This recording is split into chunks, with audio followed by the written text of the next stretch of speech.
नमस्कार मित्रों, उम्मीद करते हैं आप सब अच्छे होंगे। आज हम बंगाल के चुनाव से रिलेटेड बात करेंगे। अपन पिछले वीडियो में असम के बारे में बात किए थे। आज बंगाल पे एक बार फिर वापस आते हैं। बंगाल में पहले फेज का इलेक्शन होने वाली है 27 मार्च को। उस 27 मार्च को जंगल महल इलाके की पुरुलिया, बांकुरा जैसे इलाकों में इलेक्शन होने वाली है। पुरुलिया में 9 विधानसभा सीट आती है और बांकुरा में 12 आती है, जिसमें से 4 विधानसभा सीटों पे चुनाव है। आज हम अपना ओपिनियन, जैसा कि अपने चैनल का नाम है माई ओपिनियन, तो मैं अपना ओपिनियन बताऊंगा और एकदम सच सच बताऊंगा कि कौन आगे चल रहा है, कौन पीछे चल रहा है। अब आप बोलेंगे कि आप बैठे बैठे कैसे पता कर लेंगे, तो ये अंदर की बात है। लेकिन आपको जो खबर दी जाएगी उसमें 70 to 80% आप 100% के बराबर मानकर चलेंगे कि वो ही होने वाली है। मैं बड़ा मीडिया हाउस नहीं हूं, लेकिन जितना जमीनी स्तर पर मैं बातचीत कर रहा हूं, जितना जानता हूं, उसके अनुसार मैं आपको बताऊंगा। तो अपन बात करते हैं जंगल महल इलाके की पुरुलिया के बारे में। पुरुलिया लोकसभा सीट भी है और पुरुलिया लोकसभा के अंदर 9 विधानसभा सीट आती है। एक समय यह सीट लेफ्ट का गढ़ माना जाता था, या फिर पूरा जंगल महल लेफ्ट का गढ़ माना जाता था। 2011 के बाद वो गढ़ टीएमसी के रूप में चला गया और 2019 में ये मोदी जी के साथ चला गया, यानी कि बीजेपी के साथ चला गया। अब अपन पॉइंट वाइज आपको कुछ कुछ पॉइंट बताएंगे, उस पर आते हैं। जंगल महल इलाके में 7 लोकसभा सीटें आती है, जिसमें पुरुलिया भी है, और 7 में से 6 सीटें 2019 में बीजेपी ने जीत लिया था। एक सीट जो टीएमसी जीती हुई थी, उसके भी सांसद अब बीजेपी में आकर मिल गए। सुनील मोहल्ला जिनका नाम है, जो अमित शाह के साथ रैली में शामिल हुए थे, स्वर्गीय अधिकारी भी साथ हुए थे उसके साथ। तो जंगल महल इलाका जो है उसमें 7 लोकसभा सीट आती है, उसमें से 6 पे बीजेपी जीत दर्ज की है इस लोकसभा में। और पुरुलिया की बात करें तो पुरुलिया से बीजेपी ने 2,04,000 प्लस की लीड लेकर ये लोकसभा सीट जीती हुई थी बीजेपी यहां से, पुरुलिया लोकसभा सीट से। विधानसभा की बात करें तो 2016 में 9 विधानसभा में से टीएमसी ने यहां से 7 सीटें जीती हुई थी और 2 सीट लेफ्ट और इंडियन मिलकर जीती हुई थी, यानी कि कांग्रेस और लेफ्ट एक साथ मिलकर जीते हुए थे। बीजेपी का खाता नहीं खुला था वहां।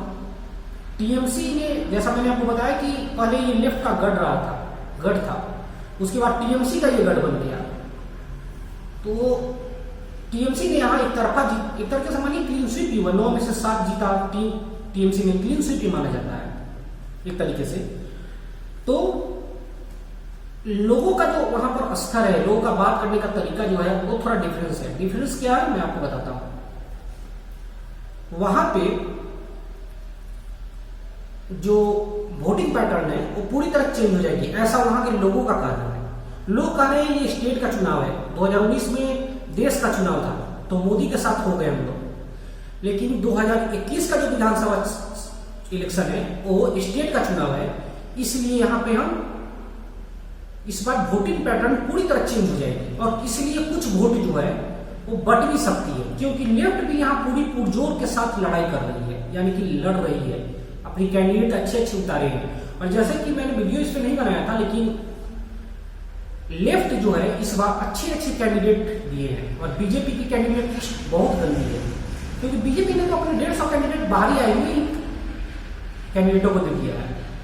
तो इसलिए देखना भी है कि पुरुलिया की 9 लोकसभा विधानसभा सीटों पे किसकी पकड़ भारी है, और मैं इसे अब आपको बताने जा रहा हूं। पुरुलिया में जो 9 विधानसभा सीटें आती है उसमें पुरुलिया शहर, बंदवन, बांगमुडी, बलरामपुर, जोयपुर, मन बाजार, काशीपुर, पांडा और रघुनाथपुर है। सबसे पहले बात करते हैं पुरुलिया सदर की। पुरुलिया सदर में लड़ाई जो है वो बीजेपी के सुदीप मुखर्जी, जो अभी वहां के एमएलए भी हैं, पहले इंडियन नेशनल कांग्रेस से जीते हुए थे 2016 में। 2016 में यहाँ से 2 सीट जो लेफ्ट और इंडियन नेशनल कांग्रेस की गठबंधन ने जीता था, उसमें दोनों सीट जो है वो इंडियन नेशनल कांग्रेस ने जीता था। एक पुरुलिया शहर की सीट और दूसरी सीट बाघमुंडी की। बाघमुंडी की सीट पे हम अच्छे से आपको पूरी डिटेल से बताएंगे कांग्रेस यहाँ क्यों जीतती है, लगातार जीतती है यहाँ से। उस सबसे पहले बात अपन कर लेते हैं पुरुलिया शहर की। यहाँ से बीजेपी ने टिकट दिया है सुदीप मुखर्जी को, फिर से एक बार फिर कांग्रेस से भाजपा में आए थे और उन्हें ही फिर से कैंडिडेट बनाया गया है। टीएमसी ने यहाँ से सुजय बनर्जी को टिकट दिया है और सीपीआईएम ने और इंडियन नेशनल कांग्रेस ने यहाँ से पार्थ प्रतिम बनर्जी को टिकट दिया है। इंडियन नेशनल कांग्रेस के टिकट से वो लड़ेंगे फिर से। सबसे पहली बात करेंगे पुरुलिया शहर। पुरुलिया शहर में जो है सबसे बड़ा दिक्कत क्या है बीजेपी के साथ कि यहाँ पे कांग्रेस से छोड़ कर आए हैं, जिसके कारण लोगों में बहुत भारी गुस्सा है। लोग बोले कि दल बदलू है, ये चले गए। साथ साथ लोगों का गुस्सा भी लेकर चले गए बीजेपी से। अगर बीजेपी यहां से दूसरी कैंडिडेट लाती तो आसानी से जीत सकती थी। दूसरी पॉइंट क्या है कि जो टीएमसी के जो इंडियन नेशनल कांग्रेस के कैंडिडेट है यहाँ से पार्थ प्रतिम बनर्जी, वो एक समाज सेवी है। वहां पे जो पुरुलिया शहर है या पूरे पुरुलिया में माना जाए तो बहुत ज्यादा फेमस है अपने कामों के कारण। ये बहुत हेल्पर भी है, लोगों का हेल्प भी बहुत अच्छा करते हैं, जानकार भी माने जाते हैं, इसीलिए इनकी पकड़ यहाँ मजबूत मानी जाती है। उसके बाद टीएमसी के से सुजय बनर्जी है, इनकी भी यहाँ एक अच्छी खासी मतलब दिखती है, लड़ाई में है ये भी। लेकिन टीएमसी के साथ सबसे ज्यादा जो बुरा स्थिति जा रही है वो है उनका गुंडागर्दी, उनके कार्यकर्ताओं की गुंडागर्दी। इसलिए ममता बनर्जी जहां जा रही है यही बोल रही है इलेक्शन कैंडिडेट नहीं, मैं लड़ रही हूं, आप मुझे वोट दीजिए। तो सबसे बड़ी बात ये है। उसके बाद बीजेपी के खिलाफ क्या जा रही है कि बीजेपी जो है गैस, बढ़ी हुई गैस की कीमत, तेल, ये सब बीजेपी के खिलाफ जा रही है, क्योंकि ये सब भी पुरुलिया में एक मुद्दा बन गया है। उसके अलावा बेरोजगारी वहां सबसे बड़ा मुद्दा है और ये टीएमसी के अगेंस्ट जा रही है, क्योंकि इंडियन नेशनल कांग्रेस के जो प्रतिम बनर्जी हैं उन्होंने, वो एक समाजसेवी है जैसा मैंने आपको बताया, और जगह जगह घूम घूम कर बता रहे हैं कि टीएमसी के आने से 5 से 6 जगह जो फैक्ट्री है वो सब बंद हो गई। जबकि सीपीआईएम की जब सरकार थी, लेफ्ट की सरकार थी, तो सारे जो फैक्ट्रियां वो चालू थी, जिसके कारण लोगों को रोजगार मिलता था। तो इसका प्रचार जो ज्यादा किया जा रहा है, इसके कारण यहाँ पे प्रतिम बनर्जी को, जो इंडियन नेशनल कांग्रेस के कैंडिडेट है, उन्हें एक एज है और जो मेन लड़ाई है वो टीएमसी और इंडियन नेशनल कांग्रेस के बीच में है। और यहाँ पे जो लड़ाई जीतते हुए नजर आ रहे हैं वो अभी सुजय बनर्जी को थोड़ी एज है टीएमसी के कैंडिडेट को, और बीजेपी यहाँ पे तीसरे नंबर की पार्टी बनेगी। दूसरी बात आती है वृंदावन की। वृंदावन में लड़ाई बीजेपी, सीपीआईएम और टीएमसी के बीच है और यहाँ पे बीजेपी क्लियर एज के साथ निकल रही है। यहाँ पे बीजेपी को कोई ज्यादा परेशानी नहीं होगी जीतने में। बाघमुंडी की बात कर रहे थे हम। बाघमुंडी में बीजेपी ने यहाँ से जो टिकट है अपना, वो अपने सहयोगी यानी झारखंड के सहयोगी आजसू को टिकट दिया है यहाँ से समर्थन के रूप में, और बीजेपी वहां से आजसू के कैंडिडेट को समर्थन कर रही है, क्योंकि बीजेपी अपने गठबंधन के सहयोगियों को एक सीट दे रही है और आजसू के रूप में यहाँ से लड़ाई होगा। और आजसू के सामने है इंडियन नेशनल कांग्रेस के नेपाल महतो। मैंने आपको बताया था बाघमुंडी के बारे में बहुत अच्छे से जानकारी दूंगा आपको। बहुत नामी इंसान, इंडियन नेशनल कांग्रेस का एक बड़ा फेस, पुरुलिया ही नहीं जंगल महल इलाकों में। नेपाल महतो की पकड़ आप इससे समझ सकते हैं कि वो पहली बार के विधायक नहीं है, पहले से भी जीतते आ रहे हैं वो, और कांग्रेस के लिए तुरुप का पत्ता है। जैसे अधीर रंजन चौधरी हुए, खान परिवार हुआ, उसी तरह नेपाल महतो की इतनी पकड़ क्यों है बाघमुंडी में या आसपास के इलाकों में, आपको इससे पता लग जाएगा कि वो लॉकडाउन के टाइम या फिर अन्य टाइम में वो हमेशा जनता के बीच में रहते हैं, जनता के लिए ही अपने आप को समर्पित कर रखा है उन्होंने। जैसा कि मुझे पता लगा वो बहुत ज्यादा फेमस है, अपने पैसों से वो बाहर फंसे हुए लोगों को लॉकडाउन में उन्होंने लाया, फिर अपना एक क्वारंटाइन सेंटर बनवाया, उसमें रखा लोगों को अपने पैसे से सब। कोई टीएमसी और कोई बीजेपी का कोई कैडर का कोई जरूरत नहीं पड़ा उन्हें, अपने दम पर इन्होंने सब किया। और एक विकास की पहल उन्होंने अपने दम पर अपने विधानसभा क्षेत्र बागमुंडी में किया है। तो यहां से कांग्रेस बिना कोई टेंशन की आराम से जीतेगी बागमुंडी से। फिर अपन बात करते हैं बलरामपुर से। बलरामपुर से टीएमसी को लीड है। यहाँ पे टीएमसी, बीजेपी और सीपीआईएम में लड़ाई है। और यहां से बलरामपुर से टीएमसी जीत रही है अभी के समय में, अभी जो इलेक्शन होंगे इस समय। जोधपुर, यहां से जोधपुर से टीएमसी ने अपना कैंडिडेट दे दिया, निर्दलीय कैंडिडेट को समर्थन दिया है इन्होंने। और जोधपुर जो सीट है, यहां से कांग्रेस को एज है, बीजेपी और कांग्रेस में लड़ाई है। बीजेपी और कांग्रेस में लड़ाई है और यहां से कांग्रेस जीतती हुई नजर आ रही है। उसके बाद बात करते हैं मनबाजार। मनबाजार विधानसभा सीट से टीएमसी एज में चल रही है और लड़ाई बीजेपी और टीएमसी के बीच में है। और यहां पे ऐसा माना जा रहा है कि लड़ाई 50-50 की है, कोई भी जीत सकता है, लेकिन टीएमसी को थोड़ी एज है।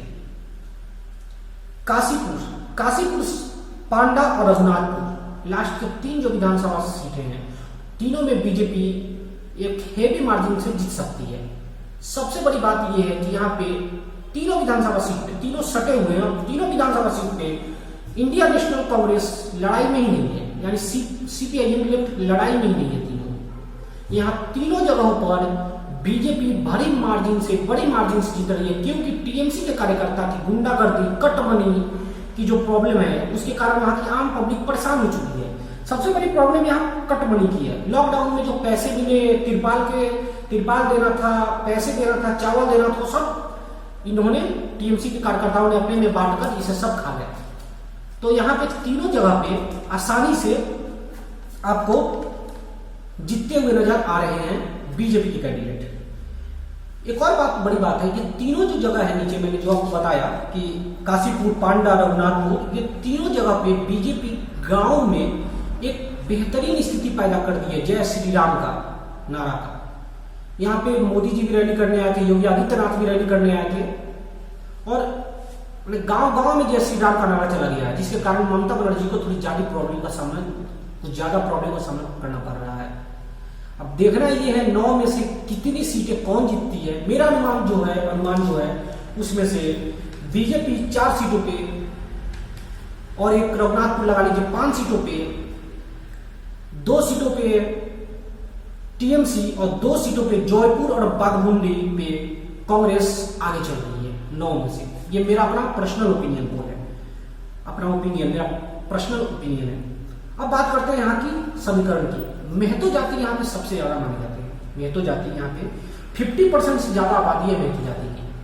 और यहाँ पे ज्यादातर कैंडिडेट आप देखेंगे, यहाँ का लोकसभा जो सांसद है ज्योतिमणि महतो, वो भी बीजेपी के, वो भी महतो ही है।